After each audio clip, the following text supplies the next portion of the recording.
Chapitre 9. Un continent disparu. Le lendemain matin, 19 février, je vis entrer le Canadien dans ma chambre. J'attendais sa visite. Il avait l'air très désappointé. « Eh bien, monsieur, » me dit-il. « Eh bien, Ned, le hasard s'est mis contre nous hier. Ouais, il a fallu que ce damné capitaine s'arrêtât précisément à l'heure où nous allions fuir son bateau. » Oui, Ned. Il avait affaire chez son banquier. Son banquier? Ou plutôt sa maison de banque. J'entends par là cet océan où ses richesses sont plus en sûreté qu'elles ne le seraient dans les caisses d'un État. Je racontais alors au Canadien les incidents de la veille, dans le secret espoir de le ramener à l'idée de ne point abandonner le capitaine. Mais mon récit n'eut d'autre résultat que le regret énergiquement exprimé par Ned de n'avoir pu faire pour son compte une promenade sur le champ de bataille de Vigo. « Enfin, dit-il, tout n'est pas fini. Ce n'est qu'un coup de harpon perdu. Une autre fois nous réussirons, et dès ce soir s'il le faut. » « Quelle est la direction du Nautilus ?» demandai-je. « Je l'ignore, » répondit Ned. « Eh bien, à midi nous verrons le point. » Le Canadien retourna près de Conseil. Dès que je fus habillé, je passai dans le salon. Le compas n'était pas rassurant. La route du Nautilus était sud-sud-ouest. Nous tournions le dos à l'Europe. J'attendis avec une certaine impatience que le point fût reporté sur la carte. Vers 11h30, les réservoirs se vidèrent et notre appareil remonta à la surface de l'océan. Je m'élançai vers la plateforme, Ned Land m'y avait précédé. Plus de terre en vue. Rien que la mer, immense. Quelques voiles à l'horizon, de celles sans doute qui vont chercher jusqu'au cap sans roc les vents favorables pour doubler le cap de Bonne-Espérance. Le temps était couvert, un coup de vent se préparait. Ned, rageant, essayait de percer l'horizon brumeux. Il espérait encore que derrière tout ce brouillard s'étendait cette terre si désirée. À midi, le soleil se montra un instant. Le second profita de cette éclaircie pour prendre sa hauteur. Puis, la mer devenant plus houleuse, nous redescendîmes et le panneau fut refermé. 1 heure après, lorsque je consultai la carte, je vis que la position du Nautilus y était indiquée par 16° 17' de longitude et 33° 22' de latitude, à 150 lieues de la côte la plus rapprochée. Il n'y avait pas moyen de songer à fuir, et je laisse à penser quelles furent les colères du Canadien quand je lui fis connaître notre situation. Pour mon compte, je ne me désolai pas outre mesure. Je me sentis comme soulagé du poids qui m'oppressait, et je pus reprendre avec une sorte de calme relatif mes travaux habituels. Le soir, vers 11h, je reçus la visite très inattendue du capitaine Nemo. Il me demanda fort gracieusement si je me sentais fatigué d'avoir veillé la nuit précédente, et je répondis négativement. « Alors, monsieur Aronnax, je vous proposerai une curieuse excursion. »« Proposez, capitaine. » « Vous n'avez encore visité les fonds sous-marins que le jour et sous la clarté du soleil. Vous conviendrait-il de les voir par une nuit obscure ? » « Très volontiers. »« Cette promenade sera fatigante, je vous en préviens. Il faudra marcher longtemps et gravir une montagne. Les chemins ne sont pas très bien entretenus. »« Ce que vous me dites là, capitaine, redouble ma curiosité. Je suis prêt à vous suivre. »« Venez donc, monsieur le professeur, nous allons revêtir nos scaphandres. » Arrivé au vestiaire, je vis que ni mes compagnons ni aucun homme de l'équipage ne devait nous suivre pendant cette excursion. Le capitaine Nemo ne m'avait même pas proposé d'emmener Ned au Conseil. En quelques instants, nous eûmes revêtu nos appareils. On plaça sur notre dos les réservoirs abondamment chargés d'air, mais les lampes électriques n'étaient pas préparées. Je le fis observer au capitaine. « Elles nous seraient inutiles, » répondit-il. Je crus avoir mal entendu, mais je ne pus réitérer mon observation car la tête du capitaine avait déjà disparu dans son enveloppe métallique. J'achevai de me harnacher, je sentis qu'on me plaçait dans la main un bâton ferré, et quelques minutes plus tard, après la manœuvre habituelle, nous prenions pied sur le fond de l'Atlantique à une profondeur de 300 mètres. Minuit approchait. Les eaux étaient profondément obscures, mais le capitaine Nemo me montra dans le lointain un point rougeâtre, une sorte de large lueur qui brillait à 2 milles environ du Nautilus. Ce qu'était ce feu, quelle matière l'alimentait, pourquoi et comment il se revivifiait dans la masse liquide, je n'aurais pu le dire. En tout cas, il nous éclairait, Vaguement, il est vrai, mais je m'accoutumai bientôt à ces ténèbres particulières et je compris dans cette circonstance l'inutilité des appareils Ruhmkorff. Le capitaine Nemo et moi, nous marchions l'un près de l'autre, directement sur le feu signalé. Le sol plat montait insensiblement. Nous faisions de larges enjambées, nous aidant du bâton, mais notre marche était lente, en somme, car nos pieds s'enfonçaient souvent dans une sorte de vase pétri avec des algues et semé de pierres plates. Tout en avançant, j'entendais une sorte de grésillement au-dessus de ma tête. Ce bruit redoublait parfois et produisait comme un pétillement continu. J'en compris bientôt la cause. C'était la pluie, qui tombait violemment en crépitant à la surface des flots. Instinctivement, la pensée me vint que j'allais être trempé. Par l'eau, au milieu de l'eau. Je ne pus m'empêcher de rire à cette idée baroque, mais pour tout dire, sous l'épais habit du scaphandre, on ne sent plus le liquide élément, et l'on se croit au milieu d'une atmosphère un peu plus dense que l'atmosphère terrestre, voilà tout. Après une demi-heure de marche, le sol devint rocailleux. Les méduses, les crustacés microscopiques, les pennatules l'éclairaient légèrement de lueurs phosphorescentes. J'entrevoyais des monceaux de pierres que couvraient quelques millions de zoophytes et des fouilles d'algues. Le pied me glissait souvent sur ces visqueux tapis de varech, et sans mon bâton ferré, je serais tombé plus d'une fois. En me retournant, je voyais toujours le fanal blanchâtre du Nautilus qui commençait à pâlir dans l'éloignement. Ces amoncellements pierreux dont je viens de parler étaient disposés sur le fond océanique suivant une certaine régularité que je ne m'expliquais pas. J'apercevais de gigantesques sillons qui se perdaient dans l'obscurité lointaine et dont la longueur échappait à toute évaluation. D'autres particularités se présentaient aussi que je ne savais admettre. Il me semblait que mes lourdes semelles de plomb écrasaient une litière d'ossements qui craquait avec un bruit sec. Qu'était donc cette vaste plaine que je parcourais ainsi? J'aurais voulu interroger le capitaine, mais son langage par signes, qui lui permettait de causer avec ses compagnons lorsqu'il le suivait dans ses excursions sous-marines, était encore incompréhensible pour moi.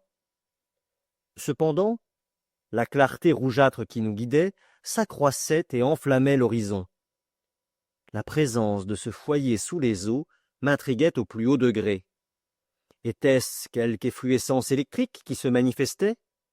Allais-je vers un phénomène naturel encore inconnu des savants de la Terre, ou même, car cette pensée traversa mon cerveau, la main de l'homme intervenait-elle dans cet embrasement? Soufflait-elle cet incendie? Devais-je rencontrer sous ces couches profondes des compagnons, des amis du capitaine Nemo, vivant comme lui de cette existence étrange et auxquels il allait rendre visite?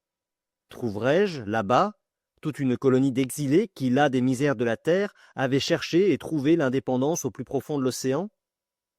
Toutes ces idées folles, inadmissibles, me poursuivaient, et dans cette disposition d'esprit, surexcité sans cesse par la série de merveilles qui passaient sous mes yeux, je n'aurais pas été surpris de rencontrer au fond de cette mer une de ces villes sous-marines que rêvait le capitaine Nemo. Notre route s'éclairait de plus en plus. La lueur blanchissante rayonnait au sommet d'une montagne haute de 800 pieds environ. Mais ce que j'apercevais n'était qu'une simple réverbération développée par le cristal des couches d'eau. Le foyer, source de cette inexplicable clarté, occupait le versant opposé de la montagne. Au milieu des dédales pierreux qui sillonnaient le fond de l'Atlantique, le capitaine Nemo s'avançait sans hésitation. Il connaissait cette sombre route. Il l'avait souvent parcourue sans doute, et ne pouvait s'y perdre. Je le suivais avec une confiance inébranlable.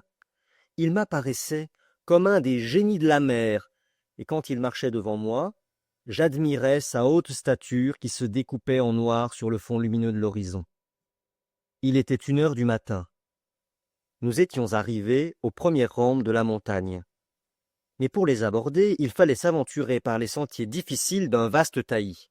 Oui, un taillis d'arbres morts, sans feuilles, sans sève, arbres minéralisés sous l'action des eaux et que dominaient çà et là des pins gigantesques. C'était comme une houillère encore debout, tenant par ses racines au sol effondré, et dont la ramure, à la manière des fines découpures de papier noir, se décidait nettement sur le plafond des eaux. Que l'on se figure une forêt du Harz, accrochée au flanc d'une montagne, mais une forêt engloutie. Les sentiers étaient encombrés d'algues et de fucus entre lesquels grouillait un monde de crustacés. J'allais, gravissant les rocs, enjambant les troncs étendus, brisant les lianes de mer qui se balançaient d'un arbre à l'autre, effarouchant les poissons qui volaient de branche en branche. Enchaîné, je ne sentais plus la fatigue, je suivais mon guide qui ne se fatiguait pas. Quel spectacle! Comment le rendre? Comment peindre l'aspect de ces bois et de ces rochers dans ce milieu liquide, leur dessous sombre et farouche, leur dessus coloré de tons rouges sous cette clarté que doublait la puissance réverbérante des eaux? Nous gravissions des rocs qui s'éboulaient ensuite par pans énormes avec un sourd grondement d'avalanche. À droite, à gauche, se creusaient de ténébreuses galeries où se perdaient les regards. Ici s'ouvraient de vastes clairières que la main de l'homme semblait avoir dégagées, et je me demandais parfois si quelque habitant de ces régions sous-marines n'allait pas tout à coup m'apparaître. Mais le capitaine Nemo montait toujours. Je ne voulais pas rester en arrière, je le suivais hardiment, mon bâton me prêtait un utile secours. Un faux pas eût été dangereux sur ces étroites passes évidées au flanc des gouffres, mais j'y marchais d'un pied ferme et sans ressentir l'ivresse du vertige. Tantôt je sautais une crevasse dont la profondeur m'eût fait reculer au milieu des glaciers de la terre, tantôt je m'aventurais sur le tronc vacillant des arbres jetés d'un abîme à l'autre, sans regarder sous mes pieds, n'ayant des yeux que pour admirer les sites sauvages de cette région. Là, des rocs monumentaux, penchant sur leurs bases irrégulièrement découpées, semblaient défier les lois de l'équilibre. Entre leurs genoux de pierre, des arbres poussaient comme un jet sous une pression formidable et soutenaient ceux qui les soutenaient eux-mêmes. Puis, des tours naturelles, de larges pans taillés à pic, comme des courtines, s'inclinaient sous un angle que les lois de la gravitation n'eussent pas autorisé à la surface des régions terrestres. Et moi-même, ne sentais-je pas cette différence due à la puissante densité de l'eau, quand malgré mes lourds vêtements, ma tête de cuivre, mes semelles de métal, je m'élevais sur des pentes d'une impraticable raideur, les franchissant pour ainsi dire avec la légèreté d'un isard ou d'un chamois. Au récit que je fais de cette excursion sous les eaux, je sens bien que je ne pourrais être vraisemblable. Je suis l'historien des choses d'apparence impossible qui sont pourtant réelles, incontestables. Je n'ai point rêvé, j'ai vu et senti. 2 heures après avoir quitté le Nautilus, nous avions franchi la ligne des arbres, et à 100 pieds au-dessus de nos têtes se dressait le pic de la montagne dont la projection faisait ombre sur l'éclatante irradiation du versant opposé. Quelques arbrisseaux pétrifiés couraient çà et là en zigzags grimaçants. Les poissons se levaient en masse sous nos pas comme des oiseaux surpris dans les hautes herbes. La masse rocheuse était creusée d'impénétrables anfractuosités, de grottes profondes, d'insondables trous au fond desquels j'entendais remuer des choses formidables. Le sang me refluait jusqu'au cœur quand j'apercevais une antenne énorme qui me barrait la route, ou quelques pinces effrayantes se refermant avec bruit dans l'ombre des cavités. Des milliers de points lumineux brillaient au milieu des ténèbres.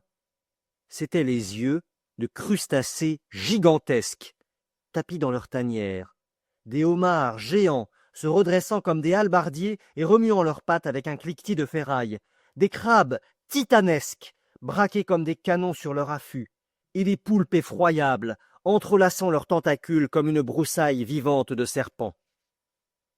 Quel était ce monde exorbitant que je ne connaissais pas encore?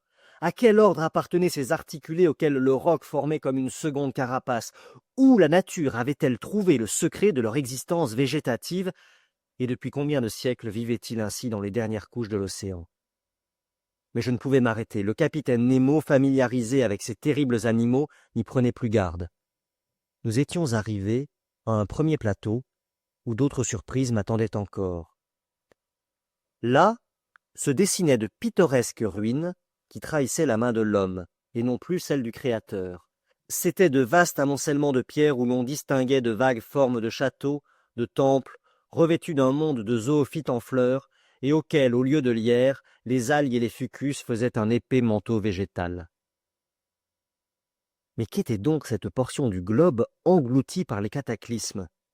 Qui avait disposé ces roches et ces pierres comme des dolmens des temps antéhistoriques? Où étais-je?